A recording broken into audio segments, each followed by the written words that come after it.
2026년 새해가 밝자마자 전 세계 투자자들의 시선이 쏠린 곳이 있습니다. 바로 며칠 전 끝난 JP 모건 헬스케어 컨퍼런스입니다. 글로벌 제약사들이 올해 우리는 이걸로 먹고 살겠다고 사업 계획을 발표하는 자리입니다. 엔비디아가 신제품 발표회를 하면 전 세계가 주목하듯이 제약업계에서는 이 행사가 1년의 주가를 결정짓는 가장 중요한 기준이 됩니다. 그런데 뉴스에서는 이번 행사가 별다른 게 없었다, 조용했다고 합니다. 과연 그럴까요? 남들이 관심 없다고 고개를 돌릴 때 사실 그 안에서는 아주 명확한 세 가지 변화가 일어나고 있었습니다. 이 흐름이 여러분의 투자에 어떤 기회가 되는지 딱 정리해드리겠습니다.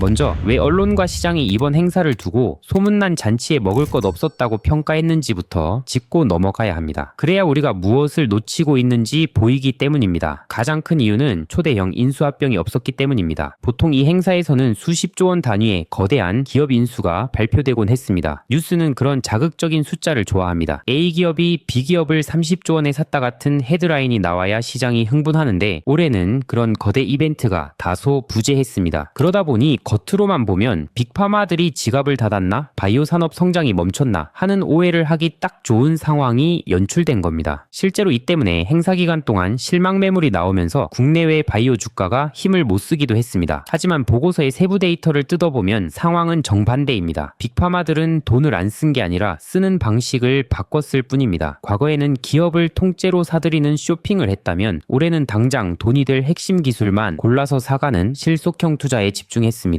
기업 전체를 인수하면 불필요한 인력이나 설비까지 떠안아야 하지만 기술만 사오면 훨씬 효율적이기 때문입니다. 실제로 이번 행사 기간에만 20건이 넘는 기술 거래가 일어났습니다. 그렇다면 전 세계에서 가장 똑똑한 제약사들이 기업 통째 인수를 포기하면서까지 기어이 사들인 기술은 무엇일까요? 수많은 기술 중에서도 모든 글로벌 제약사가 약속이나 한 듯 공통적으로 투자한 분야가 딱 세 가지로 압축됩니다. 이 세 가지 키워드를 모르면 2026년 바이오 투자는 사실상 불가능하다고 봐도 무방합니다. 지금부터 그 세 가지 핵심 변화를 하나씩 구체적인 근거와 함께 살펴보겠습니다. 첫 번째 키워드는 AI입니다. 또 AI야 반도체도 아니고 제약에서 웬 AI라고 생각하실 수 있습니다. 하지만 이번 JP모건 컨퍼런스의 주인공은 제약사가 아니라 반도체 회사인 엔비디아였다고 해도 과언이 아닙니다. 엔비디아가 이 행사에 벌써 7년째 참가하고 있다는 사실 알고 계셨나요? 젠슨 앙은 이제 생물학도 정보기술이 될 것이라고 선언했습니다. 이게 무슨 뜻일까요? 과거에 신약 하나를 개발하려면 연구원들이 실험실에서 수만 번의 실험을 직접 해야 했습니다. 10년이 걸리고 1조 원이 듭니다. 그런데 엔비디아는 컴퓨터 속의 가상의 실험실, 즉 디지털 트윈을 만들었습니다. 여기서 AI가 초고속으로 시뮬레이션을 돌려 후보 물질을 찾아냅니다. 엔비디아는 일라이 릴리와 협력하여 향후 5년간 10억 달러를 투자, AI 신약 개발 연구소를 설립합니다. 실제로 이번 행사에서 프랑스 제약사 사노피는 AI 신약 개발을 위해 무려 25억 달러, 우리 돈 약 3조 원을 투자하겠다고 발표했습니다. 단순히 유행이라서가 아니라 생존을 위해 AI를 도입하고 있는 겁니다. 두 번째 키워드는 비만 치료제, 그 중에서도 먹는 약입니다. 작년까지는 위고비나 제파운드 같은 주사제가 시장을 지배했죠. 살은 잘 빠지지만 매주 배에 주사를 찔러야 하는 고통이 있었습니다. 이번 컨퍼런스에서 빅파마들은 이제 먹는 비만 약의 시대라고 외쳤습니다. 노보노디스크는 경구용 위고비를 출시했고 주사제와 대등한 16.6% 체중 감소 효과를 입증했다고 발표했습니다. 경쟁사인 일라이릴리도 질세라 오포글리프론이라는 먹는 약을 상반기에 출시하겠다고 맞불을 놨습니다. 이제 비만 시장은 누가 더 살을 잘 빼냐를 넘어 누가 더 편하게 빼냐는 전쟁으로 넘어갔습니다. 마지막 세 번째, 투자자 입장에서 가장 주목해야 할 키워드는 ADC와 이중항체입니다. 이름이 좀 어렵죠? 아주 쉽게 유도미사일이라고 생각하시면 됩니다. 기존 항암제는 암세포뿐만 아니라 정상세포까지 공격해서 머리가 빠지고 구토를 하는 부작용이 심했습니다. 하지만 ADC 기술은 암세포만 정확하게 타격하는 유도탄 기술입니다. 제가 아까 빅파마들이 실속형 기술만 샀다고 말씀드렸죠? 그 실속의 정체가 바로 이겁니다. 미국의 에브비라는 회사는 중국 기업이 만든 이 기술 하나를 사기 위해 계약금으로만 6억 5천만 달러, 총액 8조 넘게 베팅했습니다. 존슨앤존슨, 머크 등 다른 거물들도 전부 이 기술 확보에 혈안이 되어 있습니다. 자, 정리해보겠습니다. 신약 개발 속도를 높여줄 AI, 알약으로 가는 비만 치료제, 암세포만 골라 죽이는 ADC 기술, 글로벌 자금은 이미 이 세 가지로 전개되고 있습니다. 그렇다면 여기서 질문을 하나 던져야 합니다. 도대체 글로벌 제약사들은 왜 하필이면 이 특정 기술들에 조단위 돈을 쏟아붓고 있을까요? 단순히 돈을 더 벌고 싶어서일까요? 아닙니다. 그들의 투자는 성장이 아니라 생존을 위한 처절한 몸부림에 가깝습니다. 바로 특허 절벽이 다가오고 있기 때문입니다. 세계적인 제약사 머크를 예로 들어보겠습니다. 이 회사는 키트루다라는 전설적인 항암제 하나로 그야말로 떼돈을 벌었습니다. 그런데 이 효자 상품의 특허가 2028년이면 끝납니다. 특허가 풀리면 전 세계에서 저렴한 복제약이 쏟아지고 매출은 떨어지겠죠. 머크 입장에서는 2028년이 시한부 선고일인 셈입니다. 그래서 이번 행사에서 머크는 피하 주사 제형 개발에 더더 목숨을 걸겠다고 선언했습니다. 병원에서 몇 시간씩 링거를 맞는 게 아니라 집에서 주사 한 방으로 끝내는 기술로 특허 수명을 억지로라도 늘리겠다는 겁니다. 2028년 전까지 최대한 많은 환자를 SC 제형으로 갈아타게 만들어야 합니다. 2028년 이후 복제약이 쏟아져 나오면 가격 경쟁에서 밀릴 수 있기 때문입니다. 화이자는 또 어떻습니까? 코로나 백신으로 번 돈, 비만약 시장을 놓쳐서 다 까먹게 생겼습니다. 그래서 이번에 자존심 다 버리고 메세라라는 회사를 급하게 인수하며 뒤늦게 비만약 시장에 뛰어들었습니다. 늦었지만 지금이라도 안 타면 죽는다는 절박함이 그대로 드러나는 대목이죠. 여기에 또 하나의 거대한 변수가 제약사들의 목을 조르고 있습니다. 바로 도널드 트럼프입니다. 트럼프 행정부가 밀고 있는 더 그레이트 헬스 플랜의 핵심은 간단합니다. 미국 약값이 너무 비싸니 외국처럼 강제로 깎겠다. 이번 JP모건 컨퍼런스에서 대형 M&A가 사라진 진짜 이유가 바로 여기 있습니다. 30조 원을 주고 회사를 샀는데 트럼프가 약값을 반값으로 깎아버리면 그 회사는 망하는 겁니다. 이 불확실성 때문에 기업을 통째로 사는 건 너무 위험합니다. 그래서 전략을 바꿨습니다. 규제를 피하면서 실속은 챙길 수 있는 알짜 기술만 쏙쏙 빼먹는 방식으로 말이죠. 자, 여기서 진짜 고수들만 챙겨보는 히든 키워드 하나를 더 공개하겠습니다. 앞서 말한 3대장에 가려져 있지만 기술 수출 규모가 심상치 않은 분야가 있습니다. 바로 BBB 셔틀 기술입니다. BBB는 뇌를 보호하는 뇌혈관 장벽입니다. 우리 뇌는 아주 중요한 기관이라서 외부 물질이 못 들어오게 막는 강력한 성벽이 있습니다. 문제는 이 성벽이 치료약물까지 막아버린다는 겁니다. 아무리 좋은 치매약을 개발해도 뇌 안으로 들어가질 못하니 소용이 없는 거죠. 그런데 약물을 셔틀버스에 태워서 이 성벽을 통과시키는 기술이 등장했습니다. 이번 행사에서 노바티스는 이 뇌 배달 기술을 가진 사이뉴로라는 기업에 무려 2조 원을 베팅했습니다. 존슨앤존슨도 뇌질환 치료제에 집중하겠다고 발표했고요. 치매, 파킨슨병 등 인류가 아직 정복 못한 이 시장을 뚫을 열쇠가 바로 이 BBB 셔틀이기 때문입니다. 자, 이제 큰 그림이 완성되었습니다. AI와 비만약, ADC라는 확실한 트렌드, 특허 절벽과 트럼프의 약가 인하 압박 속에서 살아남기 위한 기술 쇼핑, 그리고 뇌질환을 정복할 BBB 셔틀이라는 새로운 기회. 전 세계 돈의 흐름은 이렇게나 명확하고 절박하게 움직이고 있습니다. 그런데 여기서 소름 돋는 사실이 하나 있습니다. 지금 빅파마들이 생존을 위해 그토록 찾아 헤매는 피하주사, ADC, BBB 셔틀, 이 핵심 기술을 세계적인 수준으로 보유한 기업들이 바로 우리나라에 있다는 점입니다. 그들이 빈손으로 돌아온 게 아닙니다. 단지 도장을 찍기 직전 마지막 몸값을 조율하고 있을 뿐입니다. 제가 이렇게 말하면 어떤 분들은 의심하실 겁니다. 계약 못해서 핑계대는 거 아니냐? 정확하게 짚고 넘어가겠습니다. 막연한 추측이 아니라 세 가지 확실한 근거 때문입니다. 첫 번째 근거는 대한민국 바이오 대장주 알테오젠의 스케줄입니다. 사실 이번 JP모건 컨퍼런스에서 알테오젠은 이미 대규모 기술 이전을 암시했습니다. 그런데 왜 도장을 안 찍었을까요? 하나증권 분석에 따르면 이미 논의 중이던 계약의 세부 사항을 조율하느라 물리적인 시간이 더 필요했을 뿐입니다. 중요한 건 날짜입니다. 보고서들은 하나같이 1월 26일 주간을 지목하고 있습니다. 1월 말이 되면 알테오젠뿐만 아니라 삼성바이오로직스의 실적 발표가 이어집니다. 보통 기업들은 실적 발표 시즌에 맞춰서 묵직한 호재성 공시를 함께 터뜨리는 경향이 있습니다. 즉 빈손인 게 아니라 가장 효과적인 타이밍을 위해 카드를 아끼고 있다는 해석이 훨씬 합리적입니다. 두 번째 근거는 삼성바이오로직스의 움직임입니다. 앞서 글로벌 빅파마들이 ADC와 비만약에 미쳐 있다고 했죠? 그럼 그 약들은 도대체 누가 만들어줍니까? 결국 공장이 필요합니다. 삼성은 이번 행사에서 대놓고 육공장 착공을 시사했습니다. 아직 5공장도 다 안 돌아가는데 벌써 6공장을 짓는다? 이미 수주 물량을 확보해놨다는 자신감이 없으면 불가능한 결정입니다. 1월 말 이사회를 통해 이 6공장 계획이 확정되면 그건 곧 글로벌 빅파마들의 일감을 따냈다는 공식 선언이나 다름없습니다. 마지막 세 번째, 파트너들의 움직임입니다. 국내 기업 리가켐바이오는 혼자 떠드는 게 아니라 글로벌 파트너사인 존슨앤존슨이 움직이고 있습니다. 존슨앤존슨은 이번 행사에서 올해 파이프라인 12개를 새로 선보이겠다고 공언했습니다. 그 핵심 후보군에 리가켐의 기술이 포함되어 있습니다. 또한 펩트론이라는 기업은 일라이 릴리와의 계약 평가 기간을 연장했습니다. 이건 실패가 아닙니다. 릴리가 이 기술 진짜 되는지 더 꼼꼼히 보고 싶다며 관심을 놓지 않았다는 뜻입니다. 상황을 정리하면 이렇습니다. 글로벌 빅파마들은 생존을 위해 기술이 필요하고 한국 기업들은 그 협상 테이블에 앉아 있습니다. 그렇다면 이제 우리가 체크해야 할 일정표는 명확합니다. 감정이 아니라 이 스케줄에 따라 움직여야 합니다. 첫째, 실적 또는 기술이 찍히는 기업만 봅니다. 모든 바이오주가 다 가는 게 아닙니다. 앞서 말씀드린 ADC, 비만, AI 트렌드에 부합하거나 삼성 바이오로직스처럼 공장을 돌려 숫자를 찍어내는 기업인지 반드시 확인해야 합니다. 둘째, 1월 26일 주간의 공시를 확인해야 합니다. 이번 주말부터 1월 말까지 삼성 바이오로직스, 삼성 바이오 에피스의 실적 발표가 예정되어 있습니다. 이때 나오는 가이던스와 알테오젠에 관련 공시 여부가 상반기 주가 흐름의 분수령이 될 것입니다. 셋째, 당장 눈앞의 주가보다는 5월까지 이어지는 상반기 데이터 스케줄을 확인하십시오. 바이오 투자는 기대감으로 샀다가 데이터로 증명할 때 파는 것입니다. 그 데이터가 공개되는 타임라인이 이미 정해져 있습니다. 당장 2월부터 런던에서 월드 ADC 학회와